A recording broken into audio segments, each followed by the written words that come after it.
Hello everyone, welcome to What's Education. Today we will discuss on friction. देखो friction वो opposing force है जब एक बॉडी दूसरी बॉडी के सरफेस पे मूव करती है या ट्राई करती है मूव करने के लिए, तो जो उस टाइम पे उस मोशन के अगेंस्ट एक फोर्स लगती है उसे हम कहते हैं फ्रिक्शन। देखो जैसे मान लो ये आपके पास क्या है, एक सरफेस है, यहाँ पे हमने एक बॉक्स को प्लेस किया हुआ है। अब इस बॉक्स पे हमने फोर्स अप्लाई की इस डायरेक्शन में, कैपिटल एफ क्या है, अप्लाइड फोर्स। हमने इस डायरेक्शन में फोर्स अप्लाई की, तो इस मोशन के अगेंस्ट हम चाह रहे हैं ये बॉक्स किस डायरेक्शन में मूव करे, इस डायरेक्शन में, तो इस मोशन के अगेंस्ट एक फोर्स लगती है जिसे हम कहते हैं फोर्स ऑफ फ्रिक्शन। इस डायरेक्शन में स्मॉल एफ से हमने डिनोट किया इसको। तो इस मोशन के अगेंस्ट जो एक अपोजिंग फोर्स लगती है उसे हम कहते हैं फ्रिक्शन फोर्स। क्लियर है? ये बात इंपॉर्टेंट है कि जो आपके पास फोर्स ऑफ फ्रिक्शन है वो किसके अपोजिट में होती है, जिस डायरेक्शन में मोशन होता है। हम चाह रहे हैं ये बॉडी इस डायरेक्शन में मूव करे, तो इस मोशन के अगेंस्ट लगती है वो, ठीक है, फोर्स के अगेंस्ट नहीं लगती। मान लो आपने फोर्स इस डायरेक्शन में लगाई है, इस डायरेक्शन में ऐसे करके, ठीक है, तो जो फोर्स ऑफ फ्रिक्शन है वो इस डायरेक्शन में नहीं लगेगी, फोर्स के अपोजिट नहीं लगती, मोशन के अपोजिट में लगती है, ठीक है। बिकॉज आप फोर्स चाहे जिस मर्जी डायरेक्शन में लगाएं, पर मोशन कैसे हो रहा है बॉडी का, इस डायरेक्शन में अगर हो रहा है तो फोर्स ऑफ फ्रिक्शन क्या लगेगा, मोशन के अगेंस्ट लगता है। अब देखो ये जरूरी नहीं है कि एक बॉडी दूसरी बॉडी के सरफेस पे मूव करे तभी फोर्स ऑफ फ्रिक्शन लगती है। मान लो आपने यहाँ पे कोई बॉक्स प्लेस किया और आपने उस पर स्मॉल सी फोर्स लगाई, मतलब कोई बॉक्स है, आपने उसको क्या किया, बहुत स्मॉल फोर्स से क्या किया, उसको बहुत स्मॉल फोर्स अप्लाई की, पर वो बॉक्स मूव नहीं कर रहा है, ठीक है। उस टाइम पे भी उसमें उनके बीच में क्या लग रही है, फोर्स ऑफ फ्रिक्शन लग रही है। तो इसलिए हमने फ्रिक्शन को कैसे डिफाइन किया, friction as an opposing force that comes into play when one body moves, slides और रोल्स और even tries to move over the surface of another body. या तो एक बॉडी दूसरी बॉडी के सरफेस पे मूव कर रही हो, या तो वो ट्राई कर रही है मूव करने की, अभी एक्चुअल मोशन स्टार्ट नहीं हुआ है, ट्राई भी अगर वो करे मूव करने की, तो उस टाइम पे जो अपोजिंग फोर्स उस पर लगती है उसे हम कहते हैं फोर्स ऑफ फ्रिक्शन। क्लियर है? अब इसको आप इस तरह से भी डिफाइन कर सकते हो। देखो friction is also defined as the force which opposes the relative motion between the two surface in contact. जो क्या अपोज करे, रिलेटिव मोशन, इन दोनों सरफेस के relative motion is important term, relative motion को क्या करे, वो अपोज करे, उसे हम कहते हैं फोर्स ऑफ फ्रिक्शन। क्लियर हो गया? ओके। अब देखो अगर आपके पास कोई ये बॉक्स पड़ा है, आपने इसमें स्मॉल सी फोर्स लगाई तो ये बॉक्स मूव नहीं करेगा, है ना। देखो फिर आप इसमें थोड़ी और फोर्स लगाओगे तब भी वो बॉक्स मूव नहीं कर रहा है। जब तक ये बॉक्स मूव करना स्टार्ट नहीं करता है, जब तक एक्चुअल मोशन स्टार्ट नहीं हो रहा है, उस टाइम तक क्या होता है, जो भी आप अप्लाइड फोर्स आप अप्लाई कर रहे हो वो किसके बराबर होती है, फोर्स ऑफ फ्रिक्शन के बराबर।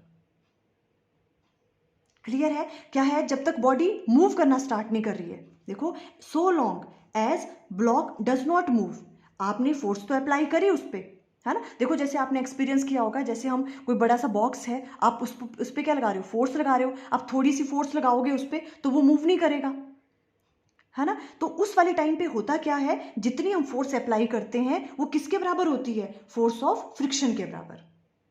तो उस केस में क्या है, जो फोर्स ऑफ फ्रिक्शन है वो अप्लाइड फोर्स के बराबर रहती है, और जितनी आप अप्लाइड फोर्स की वैल्यू को इंक्रीज करते जाओगे उतनी ही फोर्स ऑफ फ्रिक्शन भी इंक्रीज होती जाती है। और ये कब तक चलता है ऐसा, जब तक वो उस ब्लॉक ने मूव करना स्टार्ट नहीं कर दिया। क्लियर है? इसको अच्छे से अंडरस्टैंड करना है। देखो क्या कहा हमने, जब तक कोई ब्लॉक मूव करना स्टार्ट नहीं करता पर आप उस पर फोर्स अप्लाई कर रहे हो, ये इंपॉर्टेंट है, आपको फोर्स तो अप्लाई करनी पड़ेगी। आपने अप्लाई करी फोर्स, पर वो बॉक्स मूव करना स्टार्ट नहीं कर रहा है, जब तक वो बॉक्स मूव करना स्टार्ट नहीं कर रहा है तब तक जितनी हम अप्लाइड फोर्स उस पर जितनी फोर्स अप्लाई कर रहे हैं वो किसके बराबर होती है, फोर्स ऑफ फ्रिक्शन के बराबर। This means as we increase applied force F, frictional force F also increases remaining equal to applied force F. और जब तक वो बॉक्स मूव करना स्टार्ट नहीं करता है तब तक क्या कह रहे हैं हम, जितनी हम फोर्स अप्लाई कर रहे हैं उसकी वैल्यू किसके बराबर होती है, फोर्स ऑफ फ्रिक्शन। अगर हम फोर्स अप्लाइड फोर्स की वैल्यू को इंक्रीज कर रहे हैं तो जो फोर्स ऑफ फ्रिक्शन है उसकी वैल्यू भी क्या हो रही है, इंक्रीज हो रही है। वो डायरेक्टली वेरी करते हैं, applied force and frictional force. कब तक, जब तक वो बॉक्स मूव करना स्टार्ट नहीं कर जाता, जब तक एक्चुअल मोशन स्टार्ट नहीं हो जाता, ठीक है। और इस वाली फ्रिक्शन फोर्स को हम क्या कहते हैं, स्टैटिक फ्रिक्शन। तो देखो स्टैटिक फ्रिक्शन को हम डिनोट करते हैं एफ एस से। अब इसे हम कैसे डिफाइन करेंगे, the opposing force that comes into play when one body tends to move over the surface of another but the actual motion has yet not started is called static friction. जब एक body दूसरे body के surface पे move करने की try कर रही है बट एक्चुअल मोशन जो है अभी तक स्टार्ट नहीं हुआ है, उस टाइम पे जो फ्रिक्शन होती है उसे हम कहते हैं स्टैटिक फ्रिक्शन। और देखो स्टैटिक फ्रिक्शन को हम सेल्फ एडजस्टिंग भी कहते हैं। क्यों, क्योंकि उसकी वैल्यू फिक्स नहीं होती है, जितनी हम अप्लाई फोर्स कर रहे हैं उतनी ही ज्यादा क्या होगी, स्टैटिक फ्रिक्शन होगी। तो इसलिए स्टैटिक फ्रिक्शन को हम क्या कहते हैं, सेल्फ एडजस्टिंग। वो अपनी वैल्यू को एडजस्ट करता रहता है according to applied force. Clear है, ओके। अब देखो एक और इंपॉर्टेंट बात है स्टैटिक फ्रिक्शन से related, static friction does not exist by itself. ये अपने आप ही एग्जिस्ट नहीं करती है। अब देखो मान लो अगर ये बॉक्स यहां पे है, जब तक आप फोर्स अप्लाई नहीं करोगे तब तक स्टैटिक फ्रिक्शन भी नहीं होगी उस पर, ठीक है। जैसे ही आप फोर्स अप्लाई करोगे तभी जो आपकी स्टैटिक फ्रिक्शन है वो क्या करेगी, अपना रोल प्ले करेगी, तभी वो एग्जिस्ट करेगी, ठीक है। When there is no external force there is no static friction, it comes into play the movement there is an applied force. जैसे ही आप उस पर फोर्स अप्लाई करोगे तभी स्टैटिक फ्रिक्शन जो है एग्जिस्ट करती है। क्लियर हो गया आपको, ओके। अब देखो एक पॉइंट ऐसा आएगा, अभी तो हमने क्या कहा, जब तक वो बॉक्स क्या है अभी वो मूव करना स्टार्ट नहीं किया हुआ है, तो हमने क्या कहा, जितनी हम अप्लाई फोर्स कर रहे हैं वो किसके बराबर होती जा रही है, फोर्स ऑफ फ्रिक्शन के बराबर। फिर एक पॉइंट ऐसा आता है आप और ज्यादा फोर्स उस पर लगाओगे तो स्टैटिक फ्रिक्शन की वैल्यू भी इंक्रीज होगी और ज्यादा, फिर आप उस पर और ज्यादा फोर्स अप्लाई करोगे तो एक टाइम ऐसा आएगा जब वो बॉडी मूव करना स्टार्ट कर जाएगी, है ना। एक टाइम ऐसा आएगा जब वो बॉडी जस्ट स्टार्ट करेगी मूव करना, उस वाले पॉइंट पे जो स्टैटिक फ्रिक्शन की वैल्यू है वो देखो, अगर आप ध्यान से सोचो तो उस टाइम पे स्टैटिक फ्रिक्शन की वैल्यू क्या होगी, मैक्सिमम।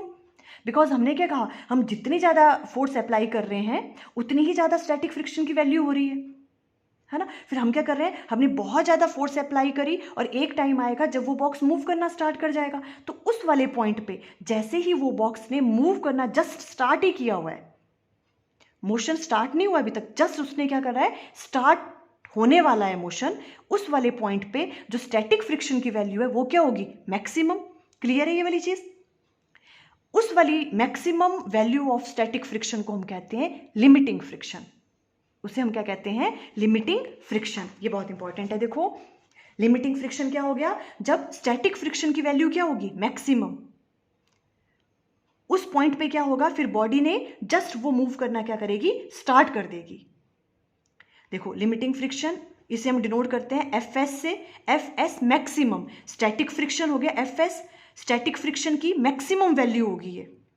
आप समझ रहे हो ना ये मैक्सिमम वैल्यू क्यों होगी, है ना। बिकॉज क्या हो रहा है, जितनी आप अप्लाई, अब आपने अप्लाइड फोर्स बहुत ज्यादा अप्लाई कर ली है ना, तो स्टैटिक फ्रिक्शन की वैल्यू भी उतनी ज्यादा होगी।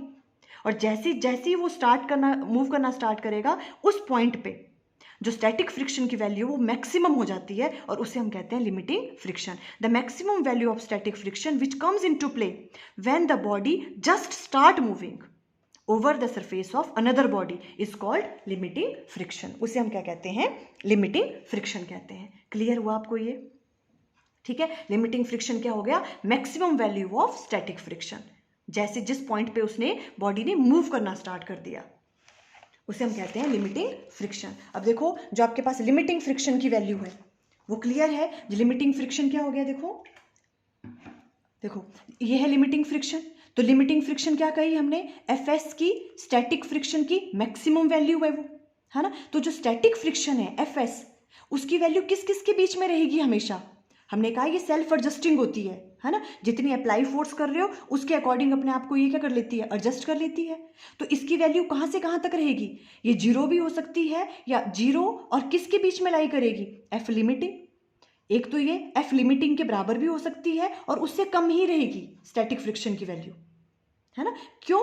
क्योंकि जो एफ लिमिटिंग है वो क्या है, स्टैटिक फ्रिक्शन की मैक्सिमम वैल्यू को ही तो हम एफ लिमिटिंग कहते हैं, लिमिटिंग फ्रिक्शन, है ना। तो जो आपके पास स्टैटिक फ्रिक्शन की वैल्यू है उसकी वैल्यू किस किस के बीच में रहेगी, हमेशा 0 से लेके एफ एस मैक्सिमम, या तो आप कह सकते हो लिमिटिंग फ्रिक्शन से कम ही रहेगी हमेशा।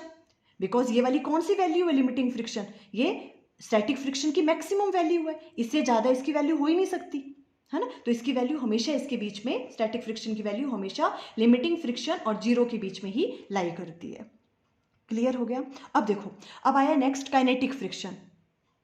अब क्या कर दिया, लिमिटिंग फ्रिक्शन हो गया maximum value of static friction, इसके बाद बॉडी ने मूव करना स्टार्ट कर दिया। अब जो मोशन स्टार्ट हो गया उसका, ठीक है, उस टाइम पे जो उन दोनों सरफेसेस पे फोर्स ऑफ फ्रिक्शन लग रही है उसे हम क्या कहते हैं, काइनेटिक फ्रिक्शन या तो dynamic friction. Dynamic means change, अब उसका मोशन में आ गई बॉडी, ठीक है। तो काइनेटिक फ्रिक्शन को हम कैसे डिनोट करते हैं, एफ के से, काइनेटिक फ्रिक्शन हो गया। अब मोशन, जो आपके पास एक्चुअल मोशन है वो स्टार्ट हो गया। अब देखो एक और चीज़ है इसमें, जैसे ही आपके पास ये बॉडी मूव करना स्टार्ट कर देती है तो जो फोर्स ऑफ फ्रिक्शन की वैल्यू है वो क्या हो जाती है, थोड़ी सी कम हो जाती है। आपको हमेशा याद रखना है, जो स्टैटिक फ्रिक्शन से जो है, जो काइनेटिक फ्रिक्शन की वैल्यू है वो क्या रहती है, कम रहती है,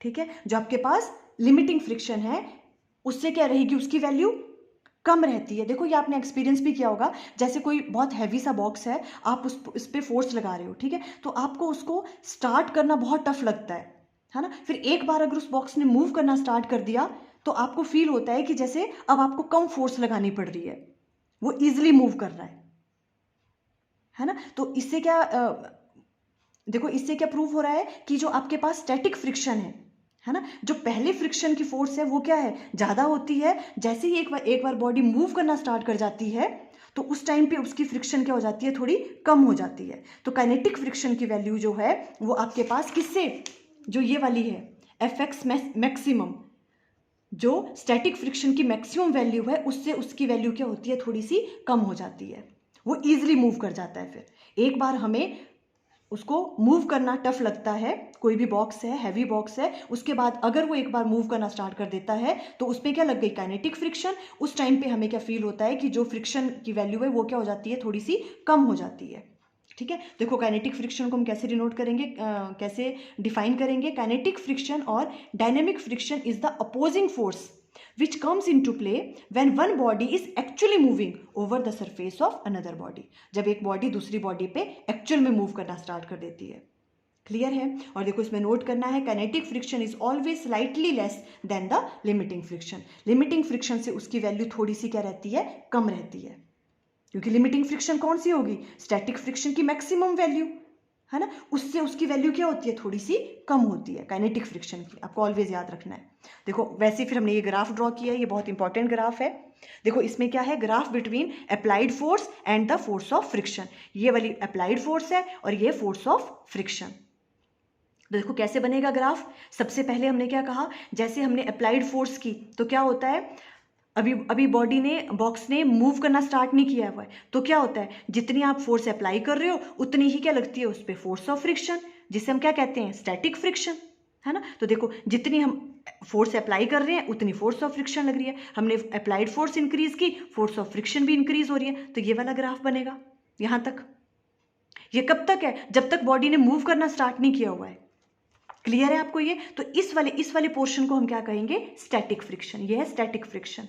इसमें क्या करता है, अप्लाइड फोर्स जो है फोर्स ऑफ फ्रिक्शन के डायरेक्टली वेरी कर रहा है यहां तक, ठीक है। अब हम क्या कह रहे हैं, देखो अब अप्लाइड फोर्स की वैल्यू यहां पे क्या हो गई, मैक्सिमम, है ना। जो मैक्सिमम होती है यहां, और इसका मतलब अप्लाइड फोर्स की वैल्यू मैक्सिमम है तो जो force of friction, static friction की वैल्यू भी मैक्सिमम होगी यहां पे, क्योंकि डायरेक्टली वेरी कर रहे हैं। तो इस वाली पॉइंट पे एफ एस की वैल्यू, स्टैटिक फ्रिक्शन की वैल्यू क्या हो गई, मैक्सिमम, और उसे हम क्या कहते हैं, लिमिटिंग फ्रिक्शन, है ना। तो ये वाली जो वैल्यू है, देखो ये वाली वैल्यू होगी फोर्स ऑफ फ्रिक्शन की, इसे हम क्या कहेंगे, लिमिटिंग फ्रिक्शन। एफ एल से डिनोट किया मैंने, ठीक है। ये क्या है आपके पास, लिमिटिंग फ्रिक्शन, ये मैक्सिमम वैल्यू है स्टैटिक फ्रिक्शन की, मैक्सिमम वैल्यू को हम कहते हैं लिमिटिंग फ्रिक्शन, ये वाली वैल्यू है वो।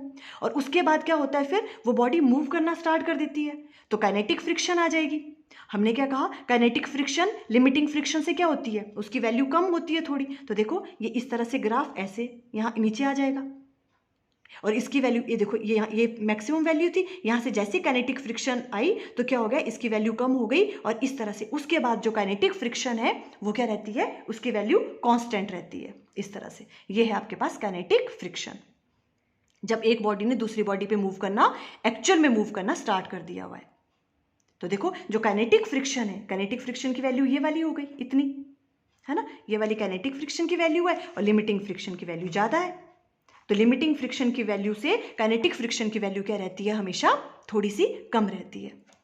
देखो ये वाला ग्राफ आप इस तरह से ड्रॉ करोगे, ठीक है, बहुत इंपॉर्टेंट है ये ग्राफ। देखो आज हमने स्टैटिक फ्रिक्शन और काइनेटिक फ्रिक्शन, लिमिटिंग फ्रिक्शन के बारे में अंडरस्टैंड किया। आई थिंक आपको क्लियर हो गया। Okay, thank you.